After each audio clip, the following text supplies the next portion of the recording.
Kadang-kadang kita berdoa atau mendoakan orang lain, tambahkan hikmat.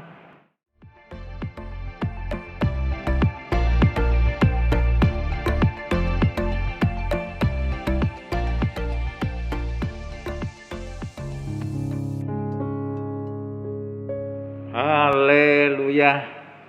Selamat pagi Bapak Ibu yang dikasihi Tuhan Yesus. Berjumpa kembali dengan saya dalam acara sarapan rohani pada pagi hari ini yang benar-benar firman Tuhan yang menguatkan kehidupan saudara dan saya di dalam menjalani aktivitas mulai dari pagi sampai nantinya Tuhan. Saudara, judul yang akan kami sampaikan pada pagi hari ini adalah minta hikmat. Minta hikmat. Kalau saya lihat, saya ambil dari kamus bahasa Indonesia, kamus lengkap bahasa Indonesia, hikmat itu ada beberapa arti. Hikmat itu adalah kepandaian. Ada arti yang lebih luas atau lebih dalam, yaitu mempunyai kekuatan. Saudara, minta hikmat.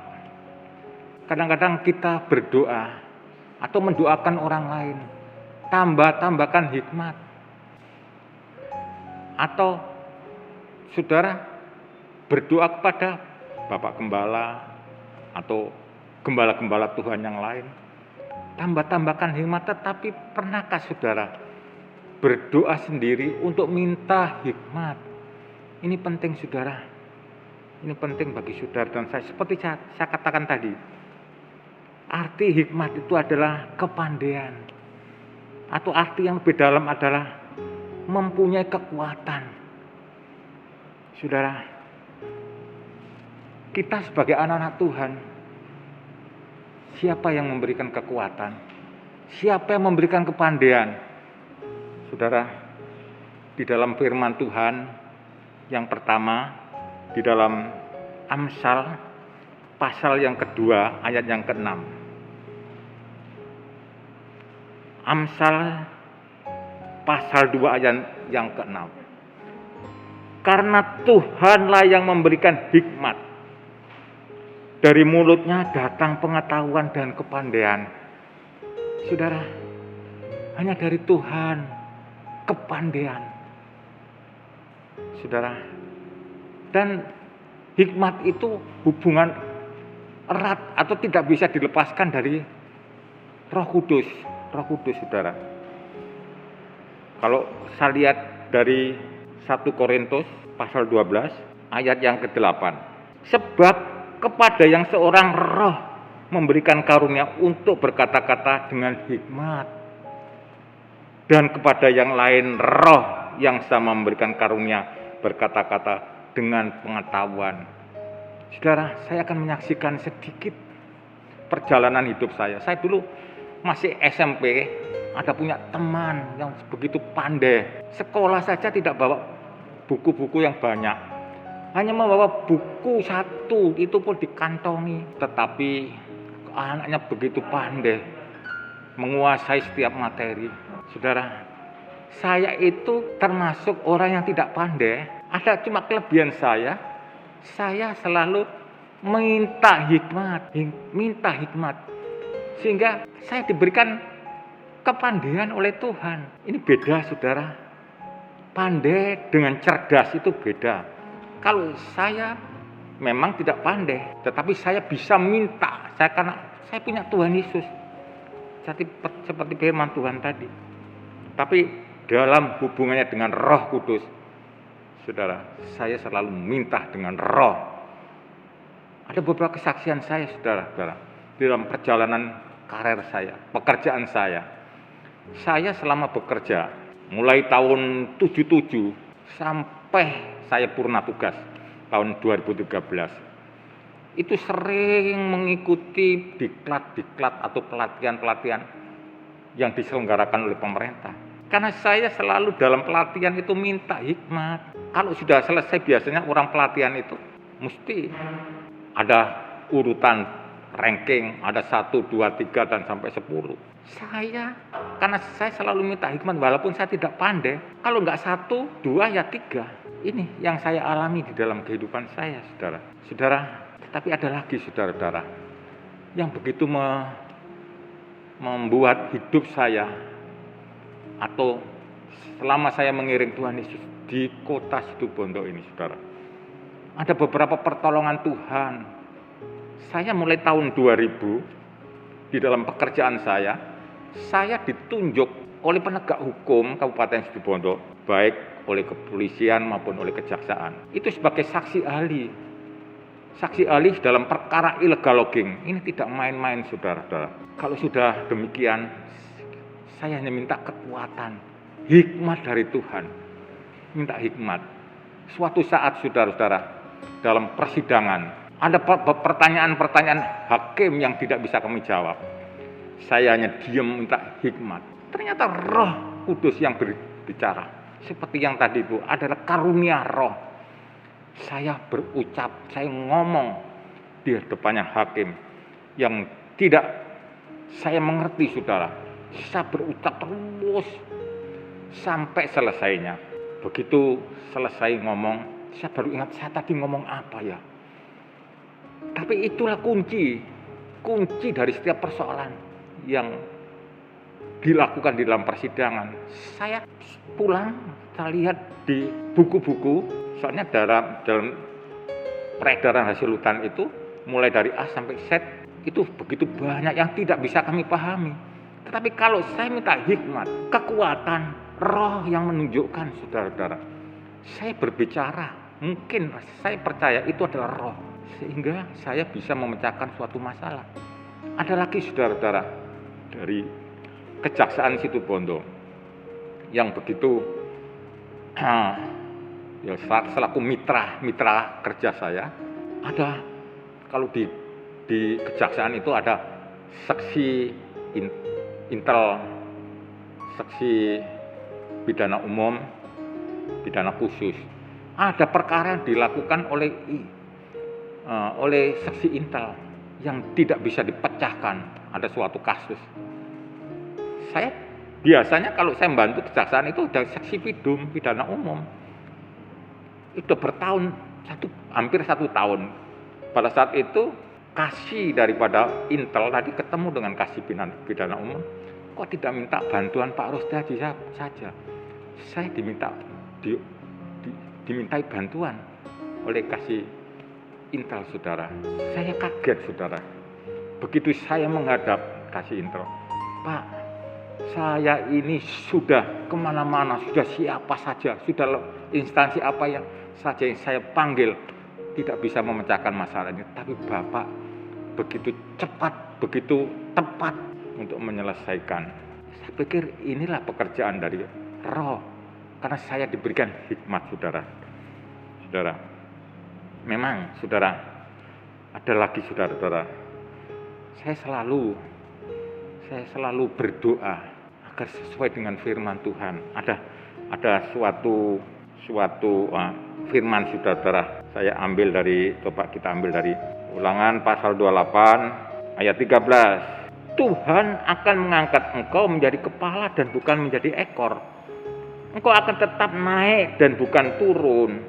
Apabila engkau mendengarkan perintah Tuhan Allahmu yang kusampaikan pada hari ini, kau lakukan dengan setia. Saudara, saya benar-benar tidak habis pikir. Memang inilah janji Tuhan untuk saya. Saya tidak pernah dijadikan ekor dalam setiap pekerjaan, dalam setiap karir saya. Jadi saya tetap dijadikan kepala.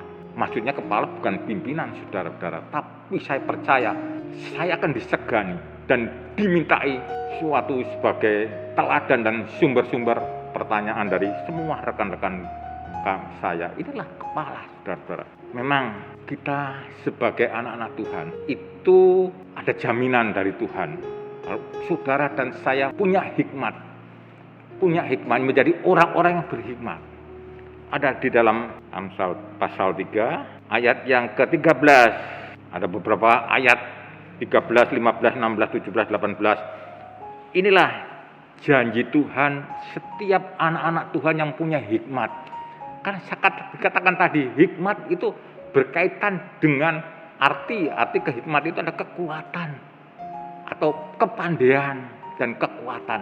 Ayat 13, berbahagialah orang yang mendapat hikmat, orang yang memperoleh kepandaian, saudara-saudara.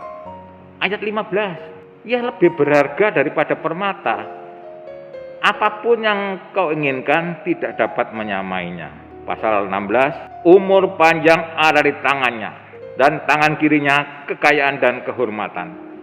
Ini janji Tuhan. Dan ayat 17, jalannya adalah jalan penuh bahagia, segala jalannya sejahtera semata-mata. Ia menjadi pohon kehidupan bagi orang yang memegangnya. Siapa yang berpegang padanya akan disebut berbahagia. Berbahagialah orang-orang yang punya hikmat. Saya percaya dalam situasi dan kondisi saat ini, kenapa kita harus mewajibkan kita punya hikmat?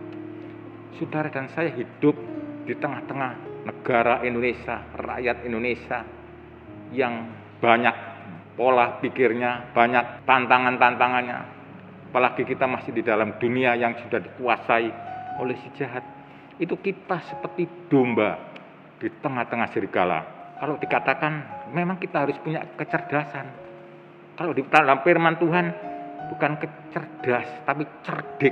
Coba kita lihat di dalam Injil Matius, Injil Matius pasal 10 ayat 16. Lihat, aku mengutus kamu seperti domba di tengah-tengah serigala. Sebab itu hendaklah kamu cerdik seperti ular dan tulus seperti merpati. Ular adalah lambang daripada iblis atau kuasa kegelapan. Tapi burung merpati itu disimbolkan dari Roh Kudus. Kita memang di dalam dunia, saudara-saudara, yang dikuasai oleh si jahat. Kita itu harus cerdik seperti ular, tapi tulus seperti burung merpati. Saudara, agar saudara dan saya di dalam perjalanan hidupnya mempunyai kebahagiaan. Tadi dikatakan kita berbahagia, kita diberikan lebih berharga dari permata, memiliki umur panjang, jalannya penuh bahagia, menjadi pohon kehidupan. Saudara, dan saya lihat saya di kamus juga, di dalam kamus bahasa Indonesia, cerdas itu sama dengan sempurna perkembangan akal budinya. Saudara, saya katakan tadi, cerdik atau pandai dengan cerdas itu beda. Kalau pandai itu, kepandaian itu adalah anugerah daripada Tuhan. Tapi kalau cerdas itu adalah upaya daripada seseorang untuk menggali sumber daya pengetahuan di dalam hidupnya. Saya pelajari, saudara-saudara, kecerdasan itu ada kalau menurut dosen saya, kecerdasan itu ada 3. Kecerdasan intelektual, IQ, ya, mungkin semua sudah tahu. Yang kedua, kecerdasan emosional. Yang ketiga, kecerdasan spiritual, dan yang terakhir kemarin saya baru tahu ada lagi kecerdasan fisikal. Orang dikatakan sempurna kalau keempat cerdas ini bisa dikuasai dengan baik. Saudara, kembali lagi tadi saya ke ayat pasal Matius pasal 10 ayat 16, ada kata-kata tulus seperti merpati. Kita sebagai anak-anak Tuhan harus memiliki sifat yang tulus. Kalau saya lihat kembali ke kamus bahasa Indonesia, arti tulus itu sungguh dan bersih hati, jujur, tak pura-pura, benar-benar terbit dari hati yang suci. Jadilah orang-orang yang tulus hati, atau dikatakan, digambarkan tadi seperti burung merpati. Inilah Roh Kudus. Saya percaya saudara dan saya selama mengiring Tuhan mungkin melupakan hikmat, tidak pernah minta hikmat, tetapi mulai sekarang coba biasakan saudara minta hikmat kepada Tuhan. Minta hikmat itu adalah kepandaian. Kan di dalamnya saya katakan tadi, saya itu tidak pandai, Tapi saya selalu minta hikmat, karena minta hikmat dan timbul kecerdasan. Saudara, kalau saya katakan dari keempat kecerdasan atau ketiga yang saya pelajari, orang kayak IQ-nya tinggi. IQ itu intelektual. Terus emosionalnya rendah, spiritualnya rendah. Orang itu akan menjadi buta hati. Hasilnya menjadi buta hati, atau dalam kehidupannya menjadi orang-orang diktator. Kalau ada lagi saudara yang IQ-nya tinggi, emosinya tinggi, tetapi spiritualnya rendah, orang-orang ini pasti akan menjadi koruptor. Saudara, begitu juga IQ-nya rendah, emosionalnya rendah, tetapi SQ itu spiritualnya menjadi baik, orang ini hasilnya akan menjadi petapa, orang yang selalu menyendiri. Dan ada lagi, ketiga-tiganya ini adalah baik atau plus, itu menjadi manusia harapan. Jadi orang yang pandai atau IQ-nya tinggi, emosionalnya tinggi, spiritualnya tinggi, kalau saya pelajari itu manusia harapan, saudara-saudara, manusia paripurna yang tidak ada bandingnya. Saudara, inilah kehidupan atau yang bisa kami sampaikan dengan beberapa sedikit kesaksian. Dan saya percaya Tuhan akan menyertai saudara dan saya. Kalau saudara dan saya tetap minta hikmat kepada Tuhan, agar perjalanan hidup saudara diberkati, diberikan kebahagiaan, diberikan umur panjang, saudara, bahkan menjadi pohon kehidupan, pohon yang berbuah. Terima kasih, dan Tuhan Yesus memberkati.